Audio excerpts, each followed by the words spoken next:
chers lycéens. Aujourd'hui, comme d'habitude, je viens vous provoquer à parler français. Le sujet de la leçon, vous allez le découvrir vous-même et pour cela, regardez les images. Vous voyez des maisons. Comment sont ces maisons? Elles sont belles, modernes, je vous les présente. Ici, nous avons une maison traditionnelle aux lignes modernes. La deuxième, c'est une maison contemporaine de référence. Puis, une maison à énergie positive. Et encore, une maison connectée. Vous avez probablement supposé, aujourd'hui nous allons parler du logement du 21e siècle. Maintenant, je vous invite à réfléchir sur le rôle que joue l'habitant dans notre vie. Mais avant de tout, regardez s'il vous plaît l'article et répondez. D'où est extrait cet article? Cet article est tiré du journal Le Figaro sur Internet. Que suggère le titre et le sous-titre? Que représente la photo? On peut supposer que l'article dresse un rapide tableau des envies du Français en matière de logement. Le sous-titre et l'illustration laissent deviner qu'il aspire à un habitat spacieux, lumineux et en harmonie avec la nature. Maintenant, écoutez cet article pour découvrir les tendances des Français en matière de logement. Les tendances du logement idéal. Transparente, polyvalente et naturelle. La maison idéale telle que les Français la conçoivent. Toutes les enquêtes le disent. Plus de 85% de nos concitoyens, tous milieux et origines confondus, rêvent de cet Eldorado.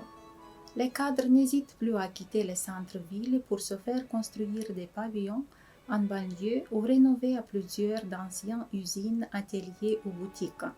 Nos concitoyens raffolent de conseils audacieux à base de verre, de métal ou de bois. Les constructeurs se ruent sur un marché juteux où les notions de loft et de modularité font fureur. Comment expliquer cette frénésie? Le logement est un prolongement du soi, justifie la psychanalyste Catherine Rioux. D'où le besoin de se sentir à l'aise dans un espace autonome quand dans l'appartement il semble étriqué, étouffé dans la masse. Sur les divans, nos patients rêvent de bâtisses entre ville et campagne, parlent décoration ou meubles. Dans les études, le logement est désormais passé devant les loisirs et le travail en ordre d'importance. Il constitue le premier poste de dépense des Français qui y consacrent près du tiers de leur budget, acquisition comprise. Vous avez entendu probablement deux mots inconnus. Observez leur signification. Raffoler signifie se passionner follement pour quelque chose. Ruer, jeter ou lancer vivement. Juteux, ici signifie quelque chose qui dénote une grande abondance, spécialement en argent. Frénésie, c'est une fureur violente. Étriqué, qui n'a pas l'ampleur suffisante. Étoffé, qui a du volume, de l'ampleur, des formes amples. Et bâtisse, la maçonnerie d'un bâtiment. Vous avez bien compris l'article? Vérifions la compréhension à l'aide des exercices. Remplacez les mots soulignés avec raffoler, frénésie, étriqué, bâtisse. C'était une bâtisse très ancienne. Aimez-vous la danse? Jeanne raffole. C'est avec un grand plaisir que j'ai échangé le complet européen étriqué contre ses amples vêtements. Ce fut une frénésie. De tous côtés, on fit parler de la poudre comme dans les fantasias arabes. De quoi raffolent les Français? Les Français raffolent des concepts audacieux à base de verre, de métal ou de bois. Quelle est la tendance des Français en matière de logement? Les Français veulent habiter dans des logements individuels et s'installer dans des pavillons en banlieue ou bien dans des maisons à la campagne ou dans des quartiers avec des propriétés individuelles. Quel élément vous indique que le logement est important pour les Français? Les Français rêvent de bâtisses entre ville et campagne, parlent décoration et meubles. Le logement est désormais passé devant les loisirs et le travail en ordre d'importance. Il constitue le premier poste de dépense des Français qui y consacrent près du tiers de leur budget. Voilà l'extrait du texte. Maintenant, je vous propose de regarder la vidéo pour découvrir les nuances des maisons connectées. Soyez attentifs, vous allez répondre aux questions après l'avoir vue. Dans toutes les pièces de la maison, des caméras de surveillance, elles aussi connectées. Imaginons que je ne sois pas à la maison. J'ai besoin de vérifier pour une raison ou pour une autre ce qui se passe dans la maison. J'ai un accès direct à l'intégralité des images prises par les caméras de la maison. Les chambres de mes filles, l'entrée, le garage, l'extérieur. Même si vous êtes en vacances au ski? À partir du moment où mon téléphone capte, j'ai accès à la maison. Maison, mais aussi santé, électroménager. Des dizaines d'objets connectés sont déjà disponibles en France, comme la fourchette connectée. Elle vous alerte si vous mangez trop vite ou si vous ne mâchez pas assez. La raquette de tennis, qui enregistre les performances du joueur et les compare à celles de Rafael Nadal. Cette tige plantée dans la terre, elle prévient quand les plantes ont besoin d'eau. Ou encore, le réfrigérateur dit intelligent. Il envoie un SMS à son propriétaire quand il n'y a plus de lait. Il peut aussi passer commande automatiquement sur le site d'un supermarché. En 2020, 80 milliards d'objets connectés peupleront notre quotidien. Maintenant, vérifions la compréhension. Qu'est-ce que vous avez vu? Choisissez. Vous avez vu le logo de la chaîne, le nom de l'émission, une personne qui parle à quelqu'un hors champ, des images en noir et blanc, une séquence avec un montage rapide ou des images en accéléré. Vous avez bien observé, vous avez le nom de l'émission, envoyé spécial. Vous avez vu une séquence avec un montage rapide et des images en accéléré.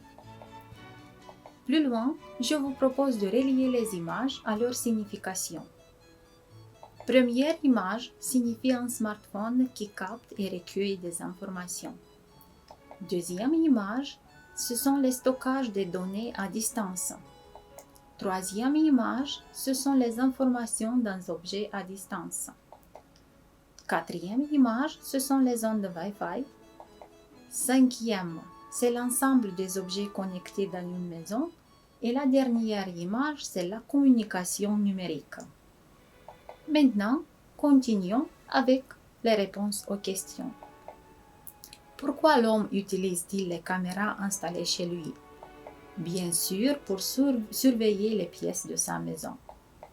Combien d'objets connectés existeront en 2020? En 2020, existeront 80 milliards d'objets connectés. Qu'est-ce que ne savent pas les utilisateurs de ces objets? Les utilisateurs de ces objets ne savent pas que tous ces objets ou dispositifs recueillent des informations ou des données sur leur vie privée. Maintenant, regardez les images et dites quelle est la fonction de chaque objet. Le téléphone capte. La fourchette nous alerte si on mange trop vite ou si on ne mange pas. La raquette de tennis enregistre les performances et les compare à celles de Rafael Nadal. La tige prévient quand les plantes ont besoin d'eau et le réfrigérateur envoie un SMS et peut passer commande sur le site d'un supermarché. Comme vous avez bien compris, la maison connectée ou intelligente est une maison équipée d'appareils dotés de capteurs en tout genre, quasiment invisibles, mais permettant la connexion avec le smartphone ou la tablette via Internet. Un autre type de logement du XXIe siècle, c'est la maison à énergie positive. Je vous invite à regarder la vidéo pour la découvrir. Faites attention, on aura des questions à répondre. Une maison qui consomme moins d'énergie qu'elle n'en produit, vue de la rue, cela ressemble à n'importe quelle construction moderne. Elle est pourtant 3 fois moins énergivore qu'une bâtisse classique, grâce notamment à sa parfaite isolation. nous utilisons pour cette maison un bloc de pierre ponce que nous fabriquons dans nos usines, qui a une résistance thermique qui est 7 fois plus importante qu'un parpaing traditionnel. Donc ça nous permet effectivement déjà de réduire les consommations par ce biais-là. Et ensuite, nous avons des optimisations sur les menuiseries extérieures, sur l'isolation en plafond et l'isolation en sol. Le chauffage pour cette maison est un chauffage par pompe à chaleur. Pour produire son électricité, des panneaux photovoltaïques fabrication française ont été installés avec un système de déphasage pour consommer la nuit ce qui est produit la journée. Maintenant, vérifions la compréhension de la vidéo. Répondez aux questions. Qu'est-ce que signifie maison à énergie positive? Maison à énergie positive, c'est une maison qui produit plus qu'elle consomme. À quoi ressemble cette maison? Elle ressemble à une construction habituelle moderne. Qu'est-ce que permet de réduire 3 fois la consommation de l'énergie? C'est grâce à sa parfaite isolation qu'elle consomme moins d'énergie. Répondez avec vrai ou faux à cet exercice. Pour cette maison, on a utilisé un bloc de pierre ponce. Vrai. Le chauffage pour cette maison est électrique. Faux. Le chauffage pour cette maison est par pompe à chaleur. On utilise des panneaux photovoltaïques pour produire son électricité. Vrai. Pour parler du logement, nous avons utilisé aujourd'hui des mots et des expressions nouvelles. Vous pouvez les noter et bien sûr les apprendre. La maison, les pièces de la maison, les caméras de surveillance, l'entrée, l'extérieur, avoir accès à. Les objets, un réfrigérateur, une fourchette, une raquette de tennis, une tige, des utilisateurs alertés. Le monde virtuel, des objets connectés, captés, enregistrés, un dispositif, recueillir, des données, le stockage, numérique, les ondes et énergie positive. Isolation, éclairage, chauffage, briques, pierre ponce, pompe à chaleur, panneaux photovoltaïques, terrasse végétale, solutions techniques. Maintenant, je vous propose de compléter le dialogue avec avoir accès au présent, caméra de surveillance, chambre, entrée, extérieur, garage et pièces de la maison. Voyons. François, qu'est-ce que tu fais sur ton ordinateur? Eh bien, je fais installer des caméras de surveillance chez moi et je vérifie si tout va bien. Ah bon? Et tu en as mis dans toutes les pièces de la maison? Non, il y a une dans l'entrée en face de la porte, une autre dans le garage pour la voiture, une autre dans la chambre pour les bijoux de Marie. Et bien sûr, il y a une à l'extérieur, côté du jardin. Et tu as accès aux images en temps réel? Oui, s'il y a un problème, j'alerte immédiatement la police. C'est génial. Pour aller plus loin, je vous recommande de répondre à une question. Imaginez-vous que vous héritez un terrain constructible en ville. Quel type de maison faites-vous construire et comment l'aménagez-vous? Nous voilà à la fin du cours d'aujourd'hui. Ayez soin de vous et de vos proches. Bonne chance à tous et au revoir.